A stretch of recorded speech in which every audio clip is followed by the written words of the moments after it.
Hello, welcome to White Birch Tarot and Astrology. This reading is for the full moon in Capricorn, which happens on, actually it's after midnight now, so it's actually, I have to call it today. It happens like at 5:30 a.m. On the 21st. That's New York time. I'm not in New York, I'm just using that for some reason. I meant to post last night, but I was too tired, and so I didn't, and now I'm all croaky today. Just been very emotional with this full moon. Lands right on my Sun conjunct Chiron. And, of course, this full moon, where's my pencil? This full moon, here's the moon, is conjunct Pluto. So this is a really big deal. And it's making this weird aspect. I drew that red line, and I shouldn't have because it was a blue one. And I don't know why I did that, because it's a full moon and it's landed on my Sun conjunct Chiron. I can't think. Okay, I can though. I can think. I'm going to think.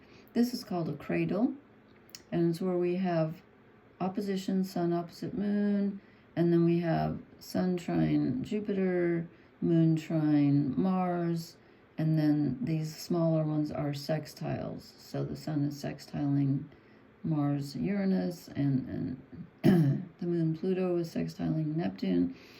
Everybody's doing everything. I have so many aspects written down, I won't even get to them all. So I'm going to start with the moon. Remember, this is the second full moon in Capricorn that we've had this month. The first was at 1 degree. This is at 29 degrees. The last degree of Capricorn, which is very karmic.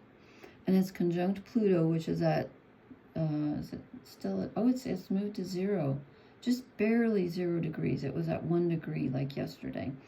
0 degrees Aquarius. So these are together and they're opposing the sun, which is why we have a full moon. It's a beautiful moon anyway. And so what does that mean? Well, it means a lot, actually.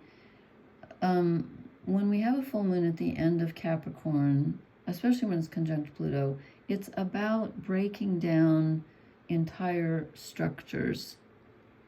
And it's almost like having a brand new paradigm, if you know that word. It's like a whole new structure that involves not only the material, which is Capricorn, but the mental, which is Aquarius. It's envisioning a whole new future on an emotional level because it's the moon. But since Pluto's in Aquarius, it's about envisioning it, thinking it too. So there's a lot of thinking in this, and there's a lot of feeling in this because the moon is trine Mars, and Mars is the body and desire. And we have Neptune at the end of Pisces, which is very karmic, retrograde. This didn't put the R on here. Saturn's retrograde in Pisces. This is a really, really emotional full moon. Like really, even if it isn't landing on any of your planets, I bet you're feeling it. It's extremely karmic. So we're moving into old structures are just going. Things that are no longer working have to be revisioned at this time on a material and an emotional level. And you could feel very emotional about letting them go. And the sun's in Cancer at the end here, which is, ruled by the moon and is a very emotional sign. Rules the mother. Capricorn traditionally rules the father. And both of them, especially Cancer, rules the family lineage line. But so does Capricorn, I think, in a way, because Capricorn rules history. It's ruled by Saturn, which again is moving retrograde in Pisces. So anyway, so here's what we have. Mars just moved into Gemini.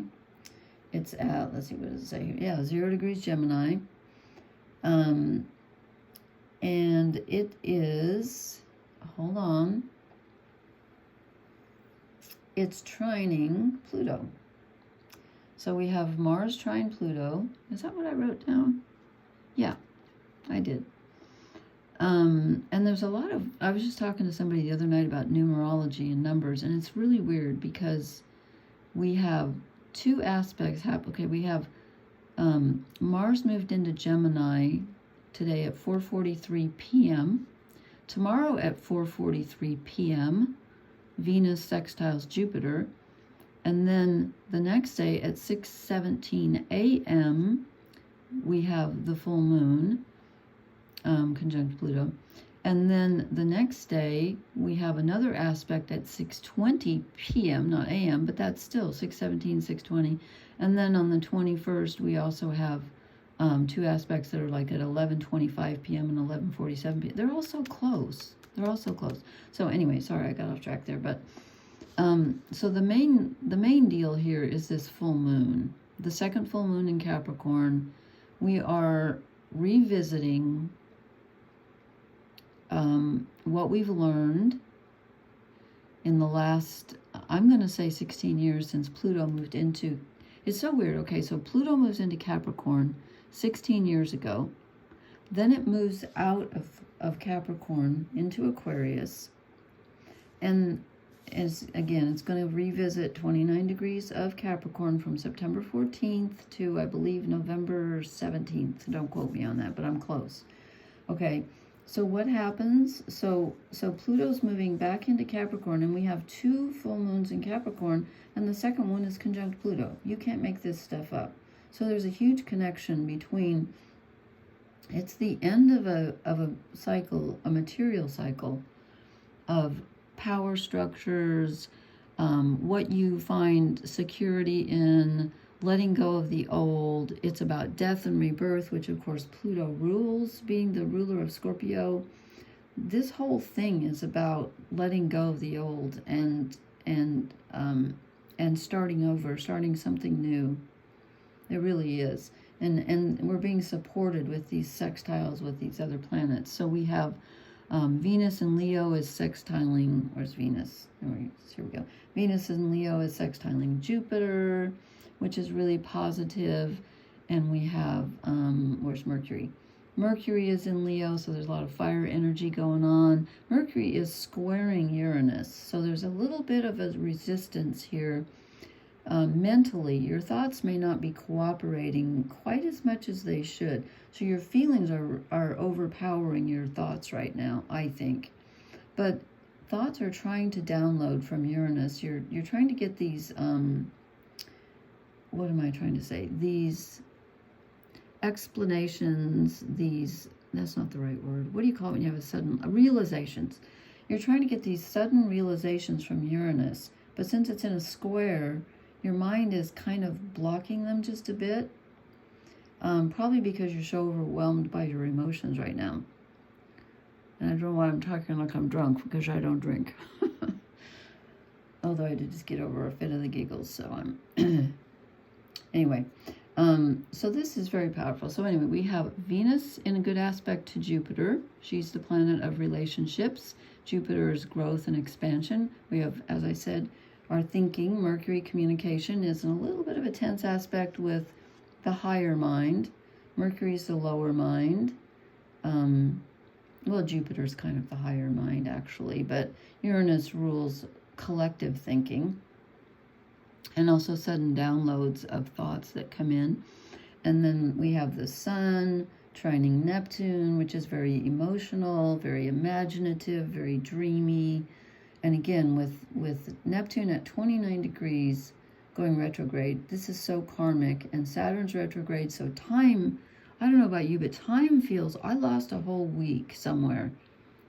I truly, I had someone scheduled to come over and work. I was supposed to check with them on a Friday night.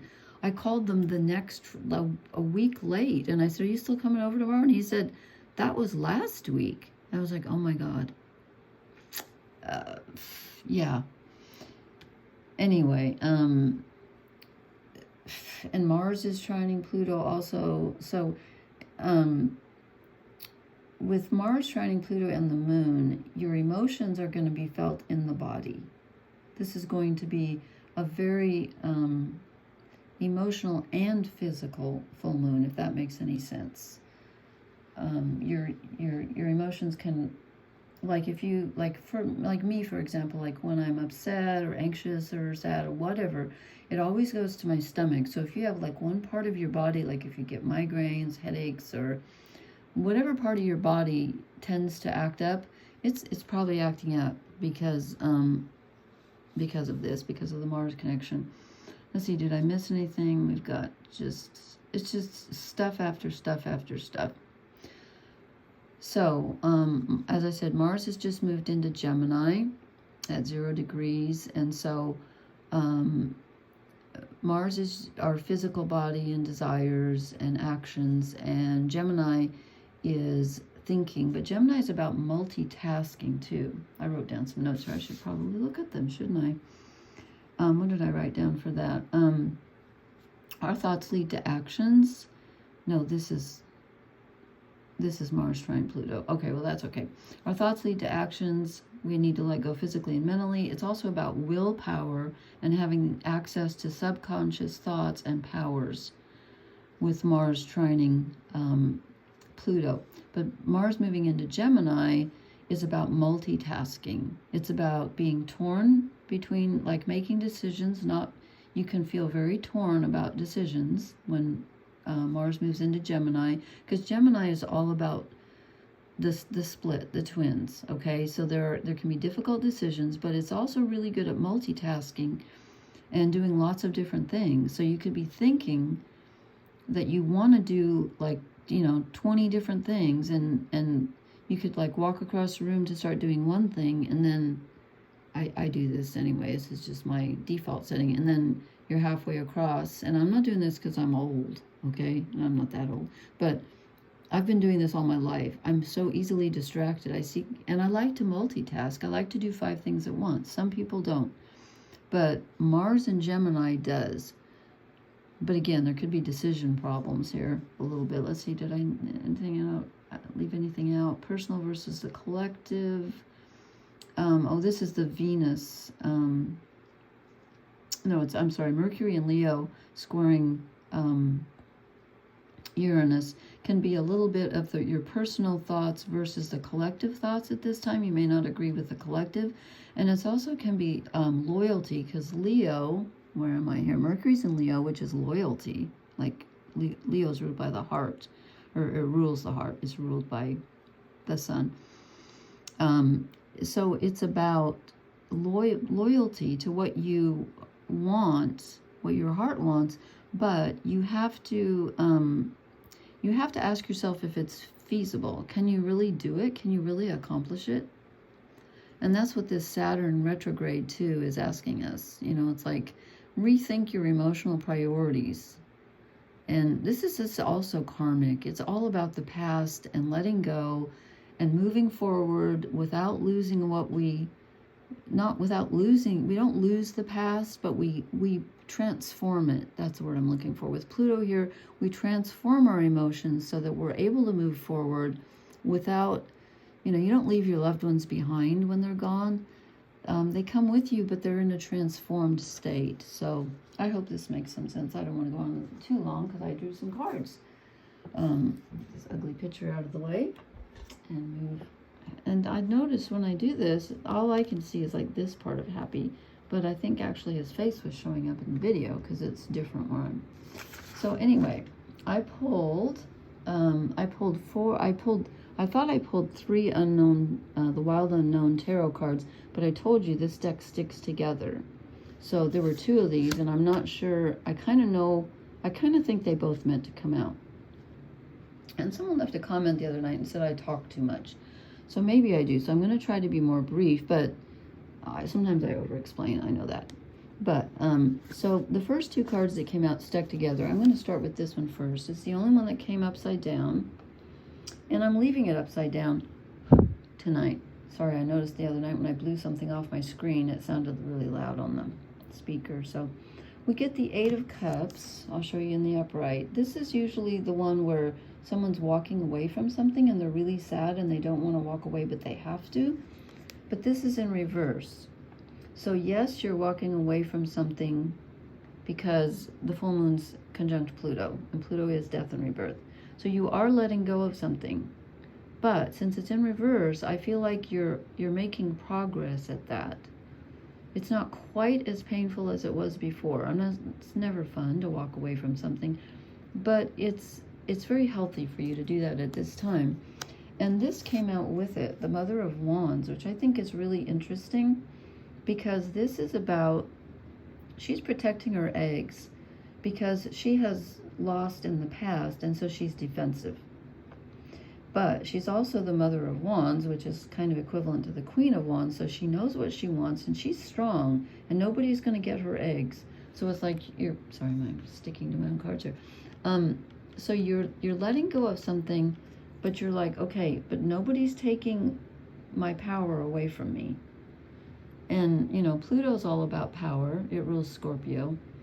And so with this full moon conjunct Pluto, there's a power struggle going on inside between what you've lost, what you need to let go of, what you want to hang on to.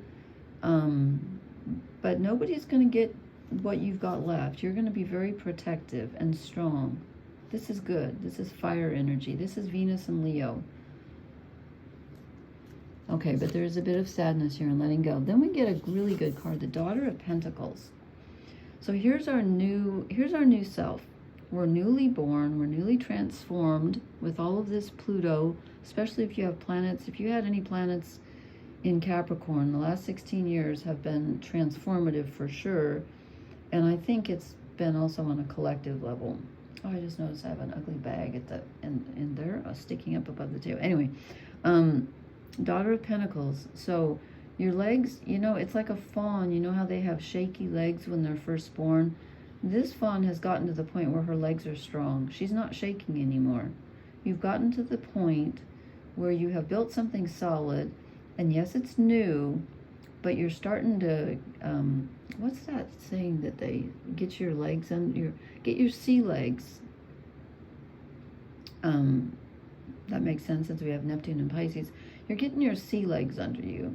So I guess when you're on I've never been on a ship on the ocean, but I have been on a train many times, and it's funny, you get off the train, and then if you've been on it a long time, you feel like the ground is moving, and you walk like you're drunk for a while. It's really fun.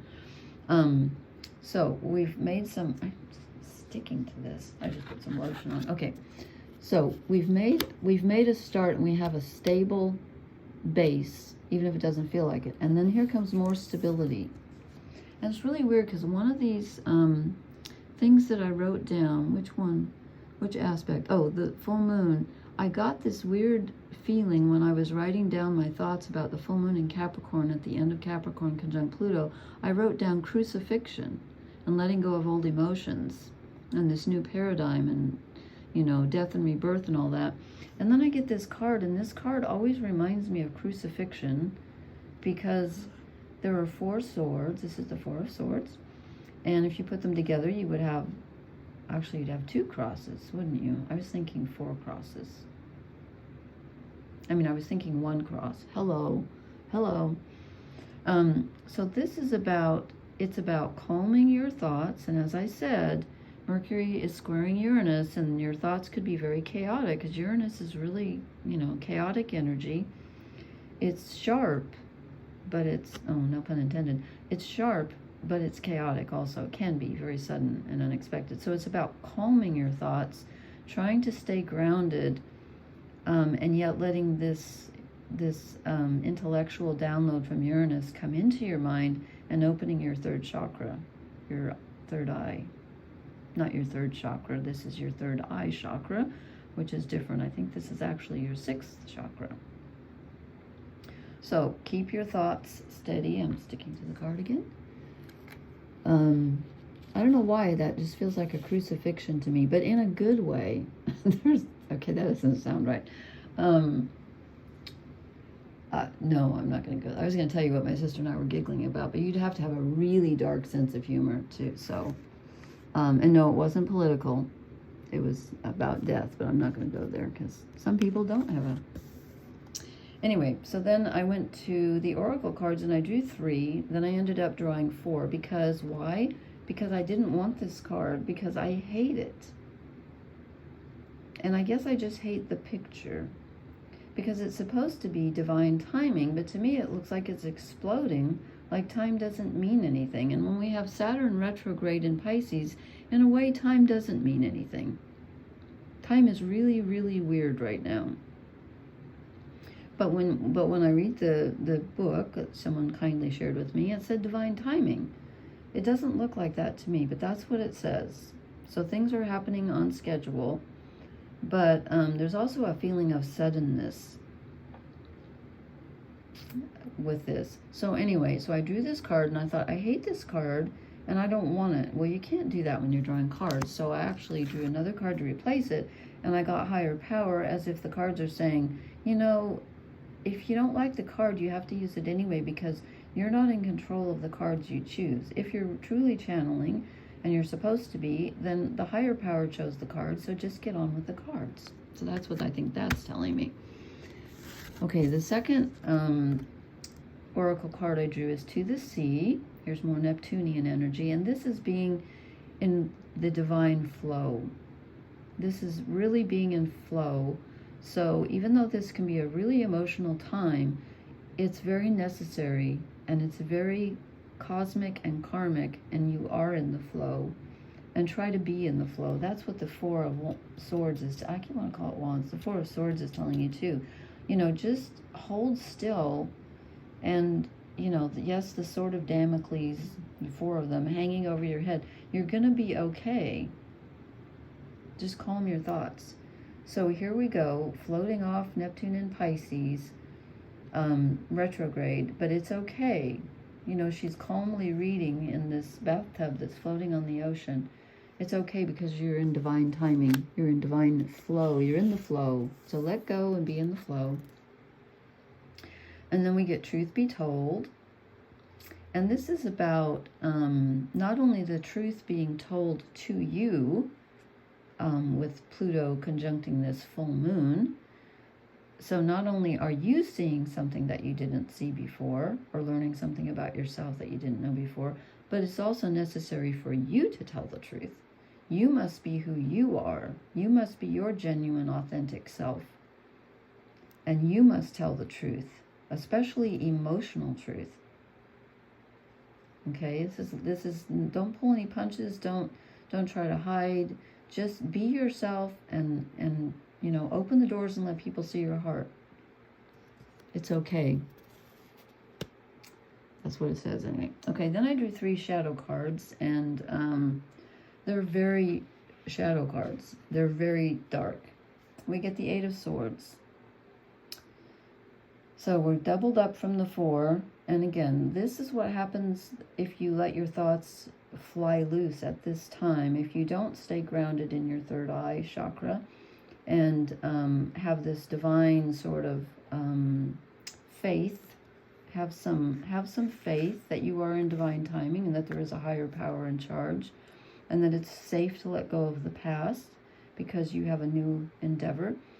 This is not being able to make a decision. And I said when Mars moves into Gemini, that can really fuel that feeling of, you know, oh my God, I don't know which way to go. I have all these choices and I'm not sure. Don't overthink it, because she's definitely overthinking it. And then these went under the, where did they go? Pardon me. Just, they got stuck in there. Yeah, looks a little grim, huh? We get the Hanged Man, which again, this is Neptunian energy and Piscean energy. And I said we have Saturn, which rules this full moon since it rules Capricorn. Saturn in Pisces, Neptune in Pisces. Yes, you're feeling like you're out of, you don't have any control. The key's over here. There's more. That looks like another, is that another key or a charm? Out of reach. Actually, he could probably reach it. But for right now, you're just supposed to trust. It's a pause. It's an emotional pause, but it's going to be a reset because you will be transformed if you let go. You gotta let go. And then the other card is stuck, so here we go again. Pardon me. Wow, how did I get that clear under? This is ridiculous. Okay. So guess who the last card is? Dun, dun, dun, dun. Pluto, death. The moon's conjunct Pluto. So, the old passeth away, and the new riseth, okay? We are definitely coming to the end of a cycle with Pluto in Capricorn for the coming up, as I said, I think it goes in September 14th, 29 degrees Capricorn, which is where the moon is at right now, for the last time until this, what did I say, November, I think 17th, I believe. We are being transformed. This is transformation. Death is transformation. You got to let go of the old in order to have the new. But this is a very complete transformation. It's a very major transformation. This full moon is not kidding around. It really isn't. So I don't think I need to add anything because I have been going on a long time, and I kind of feel like I want to draw like one more. I don't know why. I think we have enough though, actually. Why am I so tempted? Okay, what's one more minute, right? Okay, do I want to go fairy or this dark? I don't know why I'm so drawn to these dark cards tonight, but I really am. I'm just going to do one more. Just one more, I promise. I don't even know why. Of course, two came in. I don't know which one it is. No, it's not. Okay, I'm not going to. No, I am going. Decisions. Mars and Gemini. Oh dear. We really, no. I don't think so. I think I should have stopped. But I'm just showing this because it was here. I mean, Mercury is squaring Uranus, so you could have a sudden insight, but we'll just, we have enough going on with all this, so I don't need to overload us. Okay, anyway, please, if you wouldn't mind, let me know how this full moon is affecting you, and if you feel like this huge karmic shift as I do, or is it just me? And also, well, just any information. I like to get your comments. Please hit the like, share, and subscribe buttons. And I always feel like I'm forgetting something. What am I forgetting to say? Blessings. Good night.